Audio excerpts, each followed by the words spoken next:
Plane crash होने के बाद जब राबोंग डूब रही होती है तो वहीं पर ये ख्याल दिखाया जाता है कि राबोंग महारत से समंदर में तैर कर ऊपर जाती है और वो अपनी माँ को कहती है कि क्या मैं ये काम छोड़ सकती हूँ। मैं तैरने का काम सिर्फ इसलिए नहीं कर सकती क्योंकि आप ये काम करती हैं। ये सुनकर राबोंग की माँ कहती है कि तुम ये काम छोड़ सकती हो। तो राबोंग कहती है कि आप सच कह रही हैं, अगर आप चाहें तो मुझे कन्विंस कर सकती हैं। राबोंग की माँ कहती है कि मैं नहीं चाहती कि जैसे मैंने जिंदगी गुजारी तुम भी वैसे ही गुजारो। तुम अपनी लाइफ में जो करना चाहती हो वो कर सकती हो। ये सुनकर राबोंग हैरानी से कहती है कि फिर क्यों आप मुझे इतनी सर्दी में समंदर में भेजती थी? आप हमेशा मुझे सी फूड पकड़ने के लिए कहती थी। तो ये सुनकर राबोंग की माँ कहती है कि ये एक ही चीज थी जो मैं तुम्हें दे सकती थी। तुम्हारी सारी जिंदगी में मेरे पास तुम्हें सपोर्ट करने के लिए कुछ नहीं था। पेरेंट्स होने के नाते मेरा फर्ज था कि मैं तुम्हें सिखाऊं कि जिंदगी कैसे गुजारते हैं, लेकिन तुम वो कर सकती हो जो करना चाहती हो। जब तुम्हारे लिए वो काम करना मुश्किल हो जाए तो वापसी के दरवाजे हमेशा के लिए तुम्हारे लिए खुले हुए हैं। मैं हमेशा तुम्हारे लिए यहीं पर मौजूद होंगी। ये सुनकर राबोंग अपनी माँ को देखकर मुस्कुराती है और इसकी माँ भी। दूसरे सीन में वहीं पर डूबते हुए राबोंग को होश आता है तो वह यहाँ वहाँ देखती है, फिर सिर्फ इसे जून ही नजर आता है। जब ये जून को देखती है तो इसकी सांस फूल जाती है। फिर वो ऊपर जाकर अपनी सांस लेती है। सांस लेने के बाद वो फिर से नीचे जून को लेने के लिए जाती है, फिर जून को लेकर तैर कर ऊपर जाती है। दूसरे सीन में समंदर के किनारे राबोंग जून को खींचकर बाहर ले आती है और इसे उठाने की कोशिश करती है। जब जून होश में नहीं आता तो राबोंग रोने लगती है। राबोंग की आवाज सुनकर जून होश में आता है तो राबोंग जून से पूछती है कि क्या तुम ठीक हो? तो जून इससे पूछता है कि सब लोग कहाँ हैं? ये सुनकर राबोंग हैरान होती है, लेकिन जून ये कहकर फिर से बेहोश हो जाता है और राबोंग ये देखकर फिर से रोने लगती है और इसे उठाने की कोशिश करती है। दूसरे सीन में जून वहीं पर बेहोश पड़ा होता है और फिर अचानक से इसकी आंखें खुलती हैं और फिर वो उठकर बैठकर अपने आप को चेक करता है और फिर खड़ा होता है और जाकर देखता है कि वहां पर पानी और खाने की चीजें पड़ी हुई हैं। फिर जून वहां से पानी की बोतल उठाकर पीने ही वाला होता है तो राबोंग आकर इससे पानी की बोतल खींच कर कहती है कि तुम ये नहीं पी सकते। राबोंग को देखकर जून इससे पूछता है कि हम कहाँ पर हैं और मैं ये पानी क्यों नहीं पी सकता। राबोंग इसे जवाब नहीं देती और खामोशी से यहाँ वहाँ देखने लगती है। ये देखकर जून चिल्ला कर कहता है कि आखिर हम हैं कहाँ पर, बताओगी मुझे? ये सुनकर राबोंग कहती है कि लगता है कि अब तुम बिल्कुल ठीक हो के चिल्लाना भी शुरू कर दिया है। तुम 1 मिनट यहीं पर इंतजार करो और इस खाने की चीजों को बिल्कुल भी हाथ नहीं लगाना। और चली जाती है। जून पीछे से आवाज लगाकर पूछता है कि आखिर तुम जा कहाँ रही हो? वहीं पर जून कुछ देखता है और जाकर करीब से देखता है तो इसमें आग लगी होती है। ये सब देखकर जून शॉक होता है और फिर चिल्ला कर कहता है कि हमारा प्लान क्रैश हो गया है। फिर हैरानी से अपने आप को देखता है और कि मैं ठीक हूँ और फिर प्लेन के इंजन को हाथ लगा कर देखता है तो जोर से चिल्ला कर कहता है योल जिया और बाकी सबको आवाजें देने लगता है। फिर अपना फोन निकाल कर देखता है तो वो भी नहीं चलता तो फोन को नीचे फेंक कर चिल्लाने लगता है और फिर वहीं पर खड़ा होकर बेबस हो जाता है। दूसरे सीन में राबोंग को दिखाया जाता है वो जंगलात, पहाड़ और झाड़ियों से गुजरती हुई ऊपर पहुंच जाती है। जाकर देखकर हैरान होती है क्योंकि इसके आइलैंड के चारों तरफ पानी ही पानी होता है। ये देखकर राबोंग रोने लगती है। दूसरे सीन में राबोंग समंदर के सामने खड़ी होती है तो दूर से खड़ी हुई इन्वेस्टिगेटर इसे देखकर कहती है कि ये लड़की तुम्हें बहुत ज्यादा काम नहीं लग रही। ये लड़की अपने ओपिनियन और फीलिंग बिना किसी प्रॉब्लम के बता देती है। ऐसा लगता ही नहीं कि ये किसी तकलीफदेह हादसे से गुजरी है। ये बहुत क्लियरली बात कर रही है। चाहे मेडिकेशन हो या हाइपोनोसिस, हमें हर चीज़ करनी होगी इसकी याददाश्त वापस लाने के लिए। तो इन्वेस्टिगेटर ओ कहता है कि जी बिल्कुल, मैं समझ गया। दूसरे सीन में राबोंग वहीं पर खड़ी होती है तो उसे जून का ख्याल आ जाता है तो वो उदास हो जाती है। वो फिर से जाने लगती है तो कुछ गुंडे आकर इसे कहते हैं कि हमारे साथ चलें, कोई आपसे मिलना चाहता है। तो राबोंग इनसे पूछती है कि आप लोग कौन हैं? तो ये लोग जवाब दिए बगैर इसे जबरदस्ती ले जाने की कोशिश करते हैं तो राबोंग इनको धक्का देकर भाग जाती है, लेकिन भागते हुए राबोंग गिर जाती है और मछलियां भी नीचे गिर जाती हैं। इनको तड़पता देखकर राबोंग को कुछ याद आता है तो वो उठकर बैठ जाती है। दूसरे सीन में वो गुंडे कंपनी के न्यू प्रेसिडेंट को फोन करके बताते हैं कि हम लड़की को नहीं पकड़ पाई। ये सुनकर ये अपना फोन तोड़ देता है। दूसरे सीन में आइलैंड का सीन दिखाया जाता है। जून अभी भी वहीं पर प्लेन पर चिल्लाकर कहता है कि तुम कैसे इतनी आसानी से क्रैश हो सकते हो। लात मारकर कहता है कि तुम कितने एक्सपेंसिव हो, तुम्हें पता भी है। जून जब लातें मार मार कर थक जाता है और नीचे गिर जाता है तो इसकी नजर खाने पर पड़ती है। जून ये खाना देखकर कहता है कि मैं ये खाना क्यों नहीं खा सकता, और फिर जाकर पानी पीने लगता है और फिर इसी पानी से हाथ पाँव और सर को धोने लगता है और खाने की चीजें प्लेन से इनके साथ नीचे गिरी थी खाने लगता है। आधी चीजें खाने के बाद चिल्लाकर कहता है कि कोई यहाँ पर है, और फिर से खाने लगता है। तो वहीं पर राबोंग आ जाती है। जून इसे देखकर कहता है कि ऐसे क्या देख रही हो, ये सब तुम्हारा था क्या? ये सुनकर राबोंग चिल्लाकर कहती है कि ये सब चीजें मुझे वापस करो। तो जून कहता है कि मैं तुम्हें बाद में ये खरीद दूंगा। फिर राबोंग इससे चीजें खींच कर कहती है कि मुझे ये वापस चाहिए। मैंने तुम्हें मना किया था कि इन चीजों को हाथ भी नहीं लगाना, क्योंकि हम एक आइलैंड पर हैं। ये सुनकर जून हैरानी से कहता है कि तुमने क्या कहा?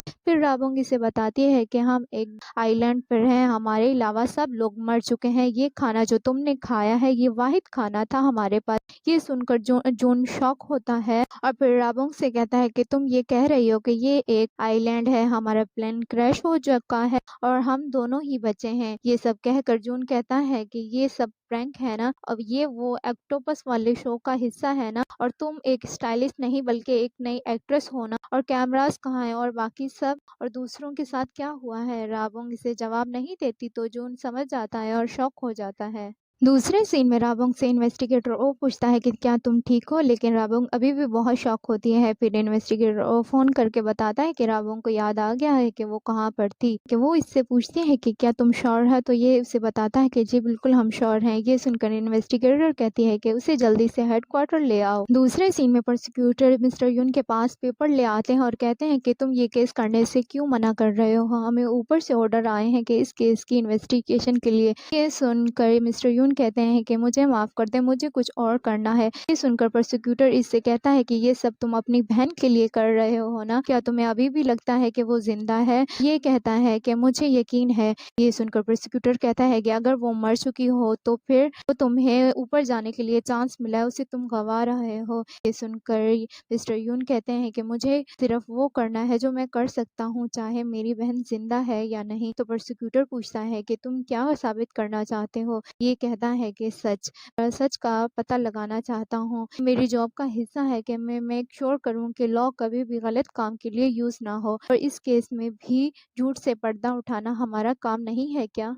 दूसरे सीन में राबोंग को हेडक्वार्टर लाया जाता है और इन्वेस्टिगेटर ओ इससे कहता है क्या आप कह रही हैं कि प्लेन क्रैश होने के बाद सिर्फ 2 लोगों ने सरवाइव किया, आपने और जून ने? तो राबोंग कहती है कि जी। फिर इन्वेस्टिगेटर ओ के कान में इन्वेस्टिगेटर कहती है कि इसकी कही हुई हर बात पर यकीन मत करो, हमें बिल्कुल एक्यूरेट इन्फॉर्मेशन चाहिए, इसे थोड़ा और ग्रिल करो और इससे डिटेल पूछो। फिर इन्वेस्टिगेटर ओ राबोंग से कहता है कि मुझे नहीं पता कि ये सवाल आपको कैसा लगेगा, लेकिन कैसा फील किया जब आपको पता चला कि आप एक आइलैंड पर हैं? ये सुनकर राबोंग कहती है कि आप लोगों को मेरी बात पर यकीन नहीं है ना? मुझे पिछले 4 महीनों के बारे में कुछ भी याद नहीं है। ये भी अजीब है कि मेरी याददाश्त अचानक से थोड़ी वापस आ चुकी है, और ये भी अजीब था कि मैं प्लेन क्रैश से सरवाइव करके आई। मुझे इतना याद नहीं कि बाकी सबके साथ क्या हुआ, लेकिन अगर मैं आज सबको बताऊंगी जो मैंने देखा और फील किया, तो क्या आप मेरा यकीन करेंगे जो मैं आपको बताऊंगी? मुझे नहीं पता कि वो लोग अभी भी जिंदा हैं या नहीं, मुझे ये भी याद नहीं कि कितने लोग जिंदा थे, लेकिन अगर आप वहाँ